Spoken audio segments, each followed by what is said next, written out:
بسم اللہ الرحمن الرحیم۔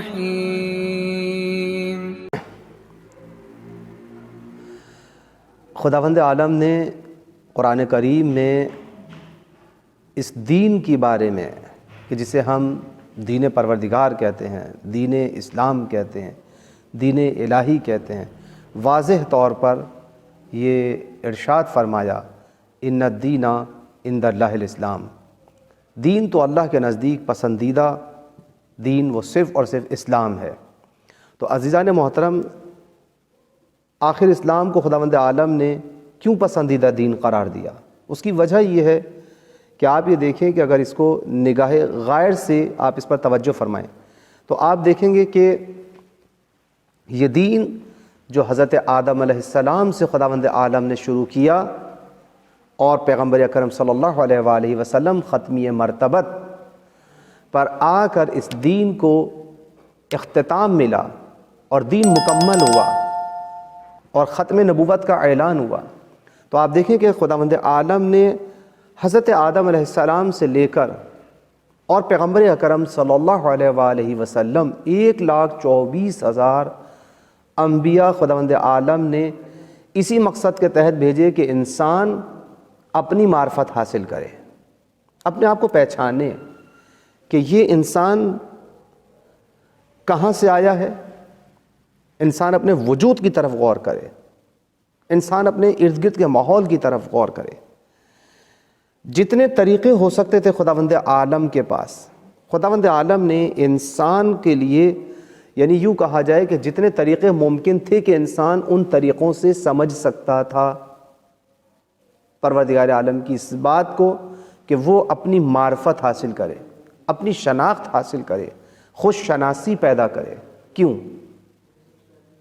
توجہ فرمائیے گا، کیا وجہ ہے کہ حضرت آدم علیہ السلام آ رہے ہیں تو وہ بھی اسی بات کی طرف متوجہ کر رہے ہیں انسان کو کہ لوگ اپنے آپ کو پہچانیں، اپنی معرفت حاصل کریں۔ آپ تجزیہ کریں تعلیمات حضرت آدم علیہ السلام کا، حضرت نوح علیہ السلام، حضرت زکریا علیہ السلام، حضرت یحییٰ علیہ السلام، حضرت موسیٰ علیہ السلام، حضرت عیسیٰ علیہ السلام، اور پھر پیغمبر اکرم صلی اللہ علیہ وآلہ وسلم۔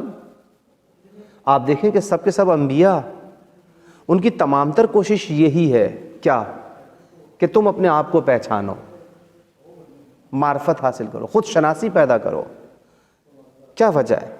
حد یہ ہے کہ آپ دیکھیں کہ مولائے کائنات نے وجہ بتائی، جو خود مولائے کائنات حضرت علی علیہ السلام امیر المؤمنین علی بن ابی طالب علیہ السلام کا واضح فرمان ہے کہ جو مشہور و معروف بھی ہے، من عرف نفسہ فقط عرف ربہ، کہ جس نے اپنے نفس کو پہچان لیا، جس نے اپنی معرفت حاصل کر لی، جس نے اپنے اندر خود شناسی پیدا کر لی۔ توجہ کیجیے گا، من عرفہ، جس نے معرفت حاصل کی، جس نے خود شناسی پیدا کی۔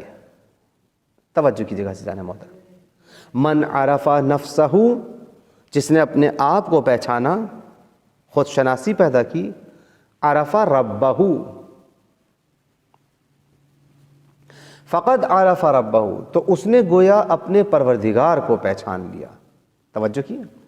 تو اس کا مطلب یہ ہے کہ انسان اگر اپنے آپ کو پہچانے، خود شناسی پیدا کرے، اپنی معرفت حاصل کرے، تو وجہ کیا ہے کہ انبیاء علیہ السلام، اولیاء کرام، سب کے سب اسی نقطے کی طرف متوجہ کر رہے ہیں کہ اپنے آپ کو پہچانو، اپنی معرفت حاصل کرو۔ کیوں؟ من عرف نفسہ فقط عرف ربہ۔ آپ دیکھیں خداوند عالم نے قرآن کریم میں مختلف طریقوں سے پہچانا ہے کہ انسان تم اپنے آپ کو پہچانو، تم اپنی شناسائی حاصل کرو، اپنی معرفت حاصل کرو۔ کیسے ہوگی وہ معرفت؟ دیکھیں خداوند عالم نے یہاں تک کہ قرآن کریم میں آپ دیکھیں کہ انسان کے ارد گرد ماحول تک کے اوپر توجہ دلائی ہے کہ تم اپنے ارد گرد کے ماحول پہ توجہ کرو۔ انسان کے ذہن کے اندر جب یہ سوال پیدا ہوا نا کہ وہ کیا ہے، یہ فطری ہے، اس کے دل و دماغ کے اندر جو یہ اثر پیدا ہوتا ہے یہ سوال ابھرتا ہے، یہ فطری ہے کہ وہ کہاں سے آیا ہے، کیوں آیا ہے، کس نے اس کو اس دنیا کے اندر بھیجا ہے، اور اس دنیا میں بھیجے جانے کا مقصد کیا ہے۔ خود شناسی، انسان اپنے آپ کو پہچانے، یہ سارے سوالات جو ابھر رہے ہیں انسان کے دل و دماغ کے اندر، اس کی وجہ کیا ہے؟ یعنی کوئی قوت و طاقت ہے کہ جو اسے اس بات کی طرف متوجہ کر رہی ہے کہ انسان کے اندر جب یہ سوال پیدا ہوگا تو وہ اس کی جستجو کرے گا، محسوس کرے گا کہ وہ کہاں سے آیا ہے۔ یعنی ہر طریقہ انسان، خداوند عالم نے انسان کو متوجہ کیا ہے، عقل کے ذریعے، فطرت کے ذریعے، تعلیمات کے ذریعے، صحیفوں کے ذریعے، انبیاء کے ذریعے، اولیاء کے ذریعے، کہ تم اپنی پہچان حاصل کرو، تم اپنے آپ کو پہچانو، اپنے مقام کو پہچانو، اپنے وقار کو پہچانو، اپنی عزت کو پہچانو، اپنی سربلندی کو پہچانو۔ خداوند عالم نے دیکھیں قرآن میں کیا کہا ہے کہ ہم نے اسے احسن تقویم پر پیدا کیا ہے، اِنَّا خَلَقْنَا الْإِنسَانَ فِي أَحْسَنِ تقویم، ہم نے انسان کو احسن تقویم پر پیدا کیا، یعنی بہترین پیمانے پر ہم نے انسان کو پیدا کیا ہے، اسی لیے تو اس کو اشرف المخلوقات کہا جاتا ہے۔ ہم نے اسے بہترین پیدا کیا ہے، لیکن اس کے باوجود جب انسان نے اس بہترین راستے کو چھوڑ دیا، اِنَّا خَلَقْنَا الْإِنسَانَ فِي أَحْسَنِ تَقْوِيمٍ ثُمَّ رَدَدْنَاهُ أَسْفَلَ سَافِلِينَ، تو پھر دیکھو ہم نے اسے اسفل سافلین، پسترین گھاٹیوں میں دھکیل دیا۔ کیوں؟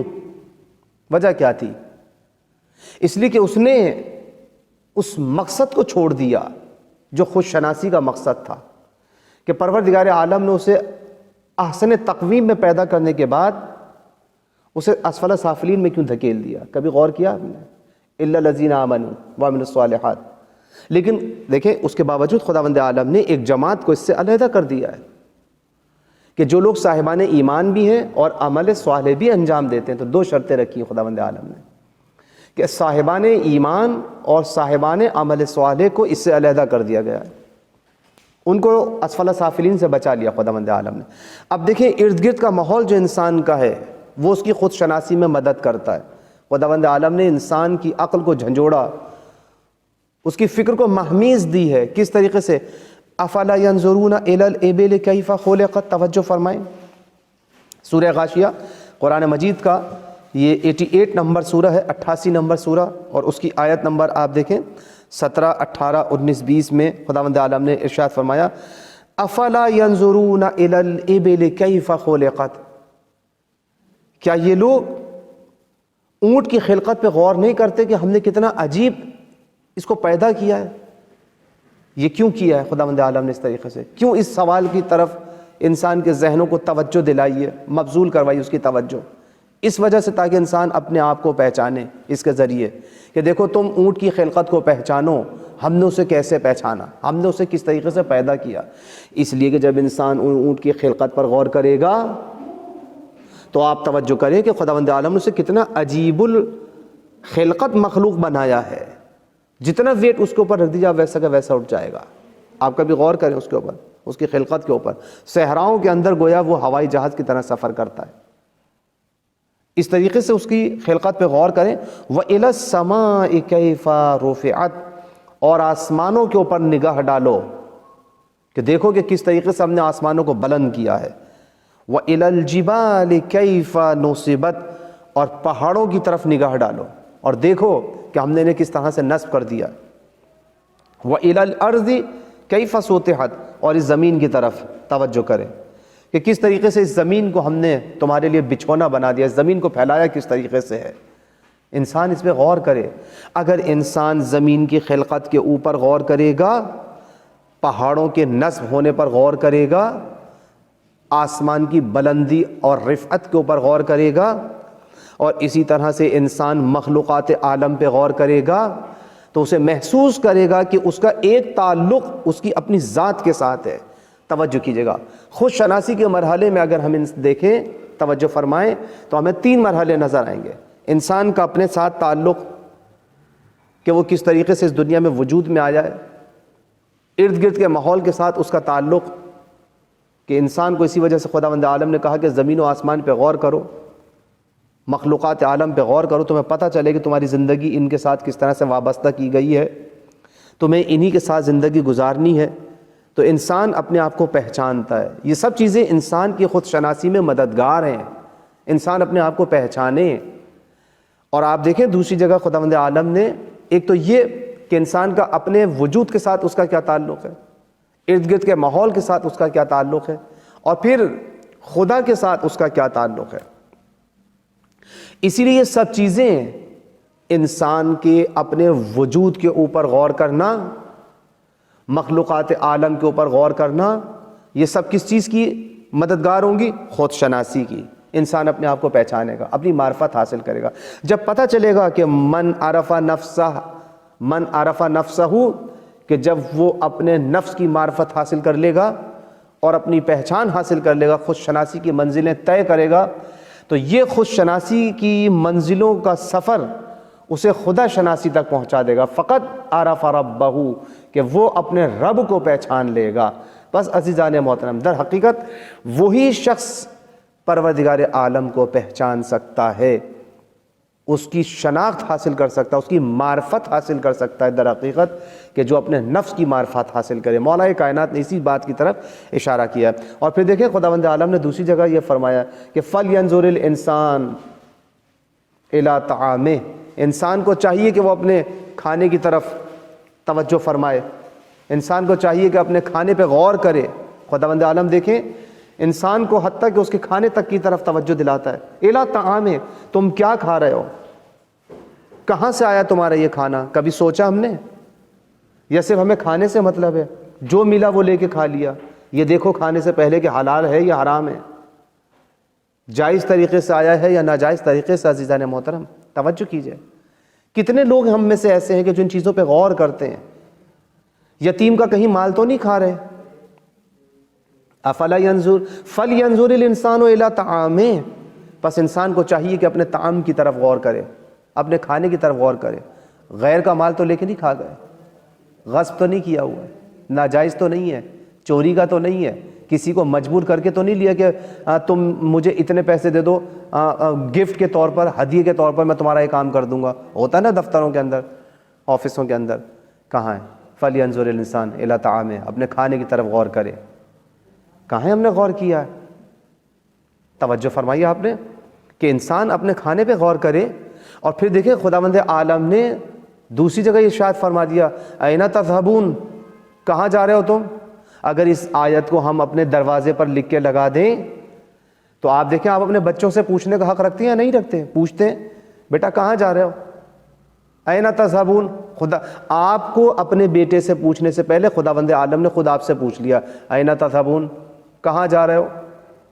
تو اگر انسان اپنے دروازے پر یہ لکھ کر اس آیت کو لگا لے اور اپنے ہر قدم اٹھتے ہوئے قدم کے وقت موقع پر اپنے ضمیر کی آواز کو محسوس کرے تو قرآن فریاد کرتا ہوا نظر آتا ہے اَيْنَ تَذْهَبُونَ اَيْنَ تَذْهَبُونَ، تم ظلم میں مدد کرنے کے لیے جا رہے ہو، تم کسی کی غیبت کرنے کے لیے جا رہے ہو، تم کسی کی کاٹ کرنے کے لیے جا رہے ہو، تم کسی گناہ کی طرف جا رہے ہو، تو اَيْنَ تَذْهَبُونَ خداوند عالم نے متوجہ کیا ہے۔ خود شناسی کی طرف توجہ دلائیے خداوند عالم نے قرآن کریم میں۔ عزیزان محترم توجہ فرمائیں، تو اگر انسان اس چیز سے غافل ہو گیا تو اسے خدا شناسی نہیں ملے گی۔ خدا شناسی اس وقت ہوگی کہ جب انسان اپنے آپ کو پہچان لے۔ من عرف نفسہ فقط عرف ربہ، کہ جب انسان اپنے نفس کی معرفت حاصل کر لے گا تو پھر خداوند عالم کی معرفت حاصل کر سکتا ہے۔ اب آپ دیکھیں کہ ہر انسان اپنی فکر کے تحت، اپنے علم کے تحت، لیکن یہ معرفت انسان کیسے حاصل کرے گا؟ قرآن پڑھے، تعلیمات اہل بیت علیہ السلام پر عمل کرے، ان کی تعلیمات کو سیکھے، تب انسان کے اندر خود شناسی پیدا ہوگی، معرفت پیدا ہوگی۔ اپنی چیزوں کے بارے میں غور و فکر کرے، اپنی غذا کے بارے میں غور کرے، اپنے تکلم کے بارے میں غور کرے، اور یاد رکھیں کہ اگر انسان اس سفر کو طے نہیں کر سکتا ہے اور اس نے خود شناسی سے خدا شناسی کا سفر طے نہیں کیا تو یہ بھی یاد رکھیے گا جو میں آپ کو بات بتانے جا رہا ہوں وہ کیا ہے۔ یہ بڑی سنسنی خیز بات ہے اور بڑی تعجب خیز بات ہے، بڑی فکر انگیز بات ہے کہ جسے خداوند عالم نے قرآن کریم میں بار بار دیکھیں ہمیں توجہ دلائیے کہ کیا کہا ہے خداوند عالم نے کہ جو لوگ غور و فکر نہیں کرتے ہیں افلا یتدبرون القرآن ام علی قلوب اقفالها، کہ یہ لوگ قرآن کریم پر غور کیوں نہیں کرتے؟ کیا ان کے دلوں پر تالے پڑے ہوئے ہیں؟ تو اس کا مطلب یہ ہے کہ آپ ساری دنیا کے اوپر غور و فکر کرتے پھر رہے ہیں، فلاں سیاستدان نے یہ کہہ دیا، فلاں سیاستدانوں سے یہ کہہ دیا، فلاں نے یہ بات کہہ دی، سب کے اوپر غور ہوتا ہے، نہیں ہوتا تو قرآن کریم کے اوپر غور نہیں کرتے ہیں۔ آج کے نوجوان، آج کے بوڑھے، آج کے جوان، آج کے بڑے، آج کے گھر والے، آج کے ماں باپ، آج کا معاشرہ، کہاں ہے قرآن کے اوپر گفتگو؟ کہاں ہے ہمارے درمیان قرآن کی گفتگو؟ جو باتیں ہوتی ہیں دنیاوی باتیں مستقل، اور یہ بہانہ کر دیا جاتا ہے کہ جناب حالات بہت خراب ہیں۔ تو انہی حالات کو بہتر بنانے کے لیے تو قرآن کریم آیا ہے۔ یہ کیسے ہوں گے حالات صحیح؟ خود شناسی، ہم نے اپنے آپ کو بھلا دیا عزیزان محترم۔ در حقیقت وجہ یہ ہے کہ ہم نے اپنے آپ کو بھلا دیا تو خدا کی معرفت ہمیں حاصل نہیں ہوئی، خدا شناسی نہیں ملی، اور جب خدا شناسی نہیں ملی تو نتیجہ کیا ہوا؟ آپ پڑھے لکھے ہیں، قابل ہیں، آپ کے پاس ڈگری ہیں، لیکن قرآن کیا کہہ رہا ہے؟ آپ نے لی ہوں گی ڈگری ہیں، آپ پروفیسر ہیں، انجینئر ہیں، ڈاکٹر ہیں، لیکن دیکھیں قرآن کریم نے کیا کہا ہے، ہم لا یفہمون، انہیں سمجھ نہیں آتا، یہ ان کی سمجھ میں نہیں آتا، لا یشعرون، انہیں شعور نہیں ہے، لا یفہمون، انہیں فہم نہیں ہے، لا یعقلون، ان میں عقل نہیں ہے۔ تو عزیزان محترم، ہوں گی آپ کے پاس ڈگری ہیں، لیکن اگر خود شناسی حاصل نہیں کی، خدا شناسی حاصل نہیں کی، اور خود شناسی سے یہ خدا شناسی کا سفر طے نہیں کیا، تو آپ کی ڈگریاں کوئی کارآمد نہیں ہیں۔ خدا کی نگاہ میں آپ بے شعور بھی ہیں، بے فہم بھی ہیں، اور بے عقل بھی ہیں۔ لہٰذا اگر چاہتے ہیں کہ آپ باشعور بنیں، فہیم بنیں، اور عاقل بنے، عقل مند بنے، تو یاد رکھیں اس سفر کو آپ کو طے کرنا ہوگا کہ جسے ہم خود شناسی سے خدا شناسی کا سفر کہتے ہیں۔ اگر انسان اپنے آپ کو پہچان لے تو یقیناً اپنے خدا کو بھی پہچان لے گا، اور جو اپنے خدا کو پہچان لے گا وہ یقیناً اس کی زندگی ائمہ معصومین علیہم السلام، انبیاء علیہم السلام، اولیاء کرام کی سیرت طیبہ کا ایک آئینہ دار بن جائے گی، اور معاشرہ ہمارا جنت کا پروانہ نظر آئے گا۔ انشاءاللہ عزیز، میری دعا ہے کہ خداوند عالم سے کہ ہم اس چیز کو محسوس کر سکیں، اور ہم اس سفر کو، جسے خود شناسی سے خدا شناسی کا سفر کہتے ہیں، ہم اس کو طے کر سکیں اپنے نوجوانوں کے ساتھ، اپنے بزرگوں کے ساتھ، اپنے گھر والوں کے ساتھ، اپنے بچوں کے ساتھ۔